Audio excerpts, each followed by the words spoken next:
Technical chart है उसके ऊपर एक ग्राफ बनता है, वो लाइन की सूरत में भी बनता है और ये कैंडल्स की शक्ल के अंदर भी बनता है। इसके अंदर आपको जो चीज याद रखनी है वो ये है कि जो इसकी ग्रीन कलर की होगी, ये इसकी ओपन प्राइस जो है वो इसके नीचे की तरफ बॉडी की होगी, और ये, और जो इसकी क्लोज है ये वाली, ये इसकी क्लोजिंग होगी, और ये दरमियान की इसकी बॉडी कहलाएगी। अब ये जो ऊपर की जो लाइन है ये, और ये जो नीचे की लाइन है ये इसकी विक भी कहलाती है और शेडो भी कहलाती है। अब ये विक क्यों बनती है, ये हम फर्ज कर, ये हम देखते हैं यहाँ पे प्राइस ओपन होती है और ये प्राइस यहां तक चली जाती है, ये हाई तक, लेकिन यहाँ पे आके मजीद ऊपर की तरफ नहीं जाती प्राइस, यहाँ पे सेल प्रेशर आना शुरू हो जाता है। सेल प्रेशर आता है तो ये प्राइस यहाँ नीचे आके यहाँ पे जाके रुक जाती है। तो जब ये रुकती है तो ये जो पीछे वो अपना साया छोड़ जाती है, शेडो छोड़ जाती है। सेम इसी तरीके से नीचे की तरफ भी ऐसे ही है कि जब यहाँ प्राइस ओपन होती है तो जब ये नीचे की तरफ जाती है तो यहाँ पे पूरी एक रेड बॉडी बन जाती है, क्योंकि ओपन प्राइस से जैसे ही प्राइस नीचे की तरफ जाएगी वहां पे रेड बॉडी बनना शुरू हो जाएगी। लेकिन यहां तक जाने के बाद दोबारा इसके अंदर बाइंग आती है और प्राइस ऊपर उठती है और अपनी ओपन प्राइस से ऊपर की तरफ चली जाती है। तो ऊपर बॉडी बनना शुरू हो जाएगी जिसका कलर ग्रीन होगा और नीचे जो शेडो बन जाएगा। अब ये बॉडी जो है ये मुख्तलिफ साइज की हो सकती है, यानी फुल बॉडी भी हो सकती है जिसके अंदर कोई शेडो हो ही ना, ऐसा भी हो सकता है कि शेडो बहुत छोटा सा हो, ऐसा भी हो सकता है तो शेडो बहुत बड़ा हो और बॉडी बिल्कुल छोटी सी हो। ये भी हो सकता है कि बॉडी दरमियान की हो और शेडो उससे ज्यादा हो। इसी तरीके से जो रेड कैंडल होगी इसको हम कहेंगे बुलिश कैंडल। जो ग्रीन कलर की कैंडल होगी उसको अमूमी तौर पे हम कहेंगे ये बुलिश कैंडल है, यानी इसके अंदर कीमत के अंदर इजाफा हुआ है। अब ये जो इसके साथ है ये है रेड कैंडल, इसकी जो ओपन प्राइस होगी ये ऊपर की तरफ होगी और इसकी क्लोज जो होगी वो नीचे की तरफ होगी। यानी ये जब ओपन हुआ तो उसके बाद प्राइस ऊपर की तरफ गई, और यहाँ पे जब ऊपर की तरफ गई तो यहाँ उस वक्त ग्रीन कैंडल बन गई थी, यानी ग्रीन बॉडी बन गई थी।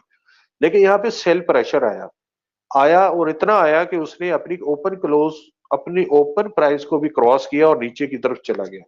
यहाँ काफी नीचे की तरफ जाने के बाद दोबारा यहाँ पे बाइंग आई है और यहाँ प्राइस यहाँ पे जाके एडजस्ट हुई है। यानी यहाँ हम ये सोचते हैं कि यहाँ पे उसने जब ओपन करवाया, जब प्राइस ओपन हुई है, थोड़ी सी इसके अंदर पॉजिटिव आई है, उसके बाद इसकी प्राइस के अंदर बहुत शदीद किस्म की एक नेगेटिविटी पैदा हुई है। तो इसको हम कहेंगे कि ये एक नेगेटिव कैंडल है, बेरिश कैंडल है। ये एक बेरिश कैंडल है जो यहाँ पे क्रिएट हुई है। तो ये आपने सिंपल याद रखना है कि जो ग्रीन कैंडल होगी वो बुलिश कैंडल होगी और जो रेड कैंडल होगी वो एक बेरिश कैंडल होगी। ग्रीन कैंडल की हमेशा ओपन प्राइस नीचे की तरफ होगी और जो रेड कैंडल है उसकी ओपन प्राइस जो है वो ऊपर की तरफ होगी। अब ग्रीन कैंडल की ये जो ओपन प्राइस है ये एक्चुअली एक सपोर्ट प्राइस होती है, यानी कि यहाँ पे हम एक हॉरिजॉन्टली एक लाइन ड्रॉ करके यहाँ पे रख सकते हैं कि प्राइस जो है इसको इसकी सपोर्ट लेनी चाहिए। ग्रीन कलर की होती है बॉडी उसके नीचे लाइन, और ये जो रेड कलर की होती है बॉडी इसके ओपन प्राइस यहाँ पे हॉरिजॉन्टली लाइन लगा के उसके दरमियान जितनी भी कैंडल्स मूव कर रही होती है तो उसको हम साइडवेज चैनल डिक्लेयर करते हैं कि प्राइस एक साइडवेज चैनल के अंदर मूव कर रही होती है। उससे ऊपर की तरफ निकलना या उससे नीचे की तरफ निकलना डायरेक्शन को वाज़ेह कर देता है। कि इंडिकेटर्स क्या चीज है, देखिए इंडिकेटर्स जो है वो बुनियादी तौर पे एक ऐसी चीज है जो हमें बताती है कि जो हमारा जहां मार्केट या फिर जो शेयर हमने खरीदा हुआ है उसका रुख किस साइड की तरफ है।